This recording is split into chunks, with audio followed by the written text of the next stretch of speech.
Donc la demeure du chaos, c'est un lieu comme un autre, propice à accueillir ce genre d'artistes. Donc il fallait aussi que je choisisse des artistes qui correspondent à une espèce de cahier des charges, entre guillemets, par rapport à l'espace, par rapport au lieu, d'où les vanités de David Descamps dans le rapport Landart, les robots de Romain Lardanchet, les matières métalliques de Bulit et de Scarfos.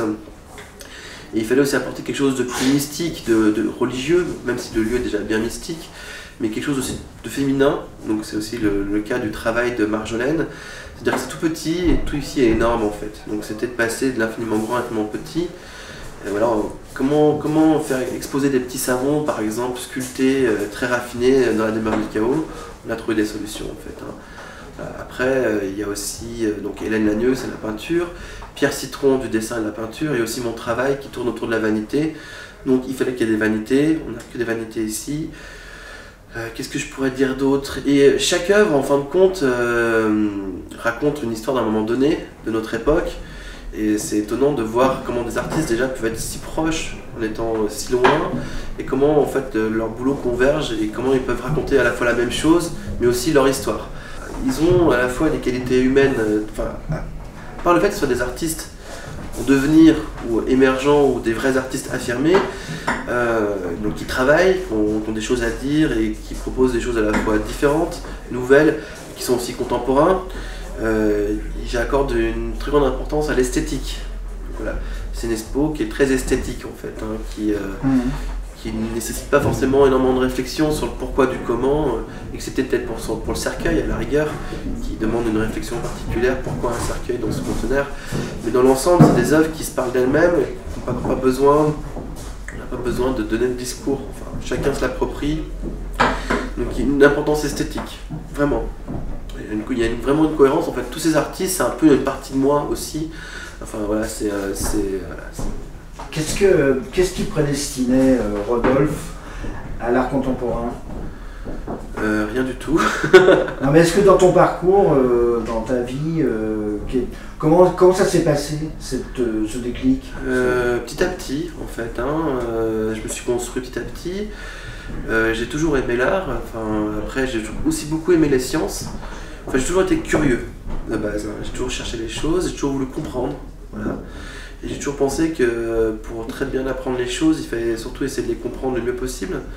Et des fois, c'est pas évident d'appréhender le monde, il y a plein de mystères. Donc peut-être que je suis dans une grande quête existentialiste à un moment donné, de recherche personnelle, une grande quête aussi un peu mystique. Voilà. J'ai toujours été fasciné par le présent et le futur, un peu moins par le passé, enfin en tout cas mon passé, même si je prends en très grande considération ce qui a été fait par les grands artistes, les grands penseurs, les grands maîtres, et je pense toujours que c'est des modèles qu'il faut dépasser, et en tout cas dont il faut se nourrir et essayer de... Et c'est avec le temps, j'ai compris ça avec le temps en fait. Des choses qu'on apprend dans les livres, voilà. Mais si on ne les vit pas, on ne peut pas les comprendre. On a beau lire la chose, il faut abandonner le livre, il faut passer par l'outil, il faut passer par le travail, ou en tout cas par la confrontation, la difficulté. Je me suis rendu compte que les chemins faciles, c'était pas toujours les choses les plus évidentes. En fin de compte, c'est facile, mais en fin de compte, c'est vite la chute, et qu'il faut passer par les endroits un peu plus escarpés, un peu plus abrupts. Et c'est là où on commence à découvrir la lumière et les belles choses en fait. Voilà. Après, depuis que je suis tout petit, j'aime beaucoup le dessin enfant. Après voilà, c'est un peu facile de dire ça. Mes parents sont pas artistes, j'ai pas eu vraiment de formation pas dire intellectuelle. J'ai fait juste, ma mère m'a mis à la peinture quand j'étais enfant, mais par hasard. Mes frères ont jamais fait ça. C'est juste parce que ma maîtresse m'avait dit à ma mère, il dessine bien. D'ailleurs, je dessine plus du tout maintenant. J'ai arrêté au collège parce que au collège, faire de la peinture, c'était antisocial pour moi. C'est-à-dire que ça m'isolait des autres qui jouaient au football, qui s'intéressaient à des choses qui ne m'intéressaient pas. Moi, j'étais un passionné de mythologie grecque, latine, de littérature arthurienne, de grandes épopées, de grandes aventures. Mais en même temps, ça me coupait. Donc j'ai coupé avec l'art à un moment donné. Et puis c'est au lycée, j'ai rencontré des gens qui m'ont dit mais non, as envie de faire ça, pourquoi c'est ton choix. Petit à petit, je me suis mis de nouveau à explorer des nouveaux lieux, des espaces, et c'est là où tout a commencé en fait. Quand j'ai commencé à visiter des musées, aller au théâtre, à rencontrer des lieux un peu extrêmes, c'était fascinant. En plus, il y avait cette sensation de liberté où on pouvait être soi-même sans devoir, montrer patte blanche ou correspondre à un produit qui est quelque chose en fait.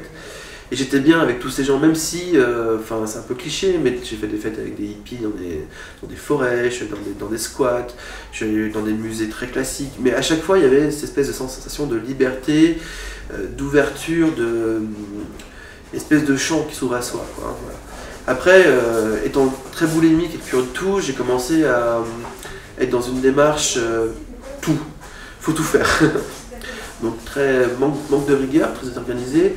J'avais pas cette sensation de vouloir tondre comme une pelouse, comme une tondeuse à gazon, mais plutôt d'être en mode moissonneuse-batteuse, de vouloir tout avaler, quoi.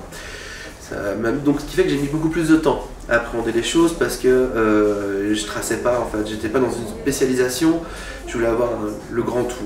De manière un peu orgueilleuse peut-être, hein, mais j'ai commencé comme ça à essayer de tout bouffer. Ouais, mais c'est ce que tu m'expliquais tout à l'heure, c'est-à-dire que il y a aussi un ancrage lyonnais quand même. Alors, il y a un ancrage lyonnais, certes, parce que je suis né à Lyon, mes parents sont parisiens. Après, j'ai quand même tendance à voyager. Hein, Ouais. voilà, je ne suis pas quelqu'un qui reste qu'à Lyon. Effectivement, je suis à Lyon, ça aurait été ailleurs, ça aurait été la même chose. Je me suis constitué petit à petit un réseau, des rencontres. Mais déjà, ce réseau, déjà via aussi Internet et puis mes voyages, c'est agrandi. C'est-à-dire que j'ai des amis artistes dans le monde entier maintenant. Et avec qui j'échange et que je corresponds. Voilà. Et alors c'est plutôt multidisciplinaire. C'est multidisciplinaire. Après, pour revenir à l'exposition de la demeure du chaos, les artistes sont pour la plupart lyonnais.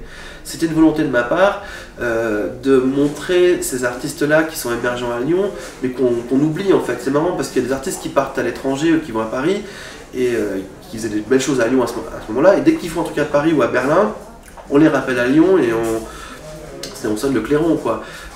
Et je me dis, pourquoi il faut partir à l'autre bout de la France pour pouvoir être reconnu dans son propre bled? Et c'est pas normal. Là, surtout que c'est des gens qui travaillent, qui ont vraiment pour moi, qui me touchent.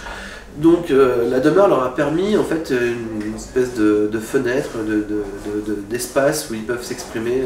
D'accord. Voilà. D'accord. La rencontre avec Thierry Hermann, pour toi, c'est...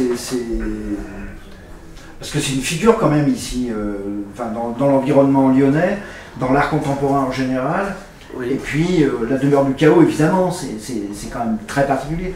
Donc comment tu gères ça, toi, dans ton environnement? C'est pas évident au départ, pour de vrai, mais Thierry est quelqu'un de très bienveillant, qui a plutôt tendance à essayer de me protéger plus qu'autre chose, quoi. Il m'a laissé carte blanche, presque, parce qu'il y a plein de paramètres avec les voisins, petites choses, on peut faire attention au bruit, mais dans l'ensemble j'ai pu faire ce que je voulais, voilà, et j'ai pu laisser cours à ma pensée, à la manière de scénographier les choses, de mettre en place, parce que c'est important, il ne faut pas faire dire que des artistes. Il faut aussi savoir les mettre à des endroits, les placer, il y a des endroits où ils sont mieux représentés. C'est aussi mon travail de choisir aussi des pièces. C'est-à-dire de choisir des pièces, les artistes ont des boulots différents, et choisir des pièces soit qui vont communiquer entre elles pour cette exposition, soit qui vont s'exprimer dans le cadre de la demeure du chaos. La demeure du chaos, c'est chargé, il se passe plein de choses. Il y a l'identité de Thierry qui est omniprésente, il y a aussi la marque de tous les artistes qui sont passés par là. Il y avait déjà une très belle expo de Claude Privet qui avait eu lieu grâce à Laurent Corot. Là, il fallait essayer. Donc, c'est un challenge, donc, voilà, on a essayé, c'est pas gagné, voilà, mais je pense qu'on y est arrivé. Ouais. Je pense qu'on est arrivé, on a apporté quelque chose d'autre, une autre ouverture, une autre porte en plus. Voilà. Ça fait maintenant, ça rentre dans le processus de la demeure. Et en fin de compte, je pense que j'ai juste ouvert la porte qui existait déjà en fait. C'est-à-dire que cette porte-là, on l'a pas créée, elle existait déjà à la demeure. C'est juste que peut-être que moi j'avais la clé à ce moment-là, ou peut-être qu'on m'a passé la clé. Je ne sais pas si c'est moi qui avais la clé. Mais voilà, c'était le bon moment, c'était propice et je suis très content, parce que ça permet aussi de voir les choses différemment. Et surtout, pour moi, les choses se sont vachement inversées. C'est-à-dire que ce qui est noir en fait est blanc, ce qui est blanc est noir, tout est en nuances et souvent il faut pas méjuger les premières choses qu'on voit au premier abord parce que c'est trop facile encore une fois. Et ici il y a quand même beaucoup de choses qui sont difficiles. Après, même si sur la base, on peut dire tout bêtement, ce que je pourrais dire à ma fille par exemple, hein, la demeure du chaos, c'est peut-être aussi le reflet de ce que nos sociétés deviendra si on ne fait pas attention à ce qui va se passer. Ça peut être une réponse, ça peut être aussi autre chose, ça peut être aussi une espèce de création d'un esprit fantasque comme l'est Thierry. Thierry est totalement, il est à la fois il est partout et omnipotent, en même temps il laisse énormément de place. Il est plein de bienveillance. Voilà. Et j'espère que j'ai fait du bien aussi à la demeure. Voilà. Il y a un catalogue résonance, voilà. Mais c'était chapeauté par la Biennale. Mais il y a d'autres lieux qui sont aussi en résonance, qui ne sont pas partis, voilà. Donc il y a 2 résonances, on va dire, hein. Le off du off, ou je sais pas quoi, le off. Moi je trouve ça bien, voilà, absolu. Après, sur le principe, voilà. Après, comme toute personne, il y a des choses qui me plaisent et d'autres pas. Il y a des expos qui sont magnifiques à aller voir. Voilà. Et même j'encourage, il y a des artistes qui sont ici, qui exposent dans d'autres lieux en résonance, par exemple. En tout cas, dès qu'il y a quelque chose, dès qu'il se passe quelque chose, je vais toujours pour. Je suis pour qu'il se passe des choses en art. Maintenant, c'est comment faire venir ces gens dans ces musées. Voilà. Et là, c'est peut-être plus la question que je poserais en fait aujourd'hui, c'est-à-dire qu'il y a quand même toute une population de gens qui n'y vont pas. Et c'est réservé quand même pas à une élite, mais à des gens qui ont une culture, qui ont accès à ça, emmener des enfants dans des musées. Souvent, ils y vont la première fois où ils y vont avec leur école. Et c'est pas les parents qui les emmènent. Voilà. Moi, quand je suis allé au théâtre, mes parents m'ont jamais emmené au théâtre. La première fois que je suis allé au théâtre, c'était grâce à ma prof de français. Et quand je suis allé au théâtre, j'étais fasciné. J'ai eu de la chance peut-être, mais il y a des enfants qui détestent aller au musée. Hein. Alors après, c'est comment faire, je sais pas. Voilà. Il faut essayer de trouver. Et sans démagogie. Parce que le problème, c'est ça aussi le souci, c'est que moi je déteste la démagogie. Et les choses faciles encore une fois. Je sais pas. En tout cas, à Lyon, on a tout ce qu'il faut. On a tout ce qu'il faut pour. On a des super outils. Après, je pense qu'il y a énormément de créateurs à Lyon qui font des choses, énormément d'artistes qui font des choses, mais qui ne sont pas reconnus par la ville et ces institutions-là. Pourtant, elles sont nombreuses. Voilà. Et donc moi, le but du jeu, c'est pas faire partir ces gens ailleurs, c'est qu'ils restent à Lyon. Enfin, qu'ils restent à Lyon, entre guillemets, parce que il faut aussi qu'ils bougent, mais qui permettent un vrai rayonnement. C'est-à-dire que pourquoi attendre quitter l'artiste qui est parti à tel endroit, revienne et après on lui offre le tapis rouge. C'est très étrange. C'est très étrange. J'ai du mal à expliquer. En fait. Hein. C'est compliqué. Après, il y a des artistes qui sont subventionnés, attention, il y a des artistes qui ne le sont pas, et puis je sais pas si c'est une bonne solution d'être subventionné aussi. Hein. Des fois, ça empêche de travailler, ou des fois, non.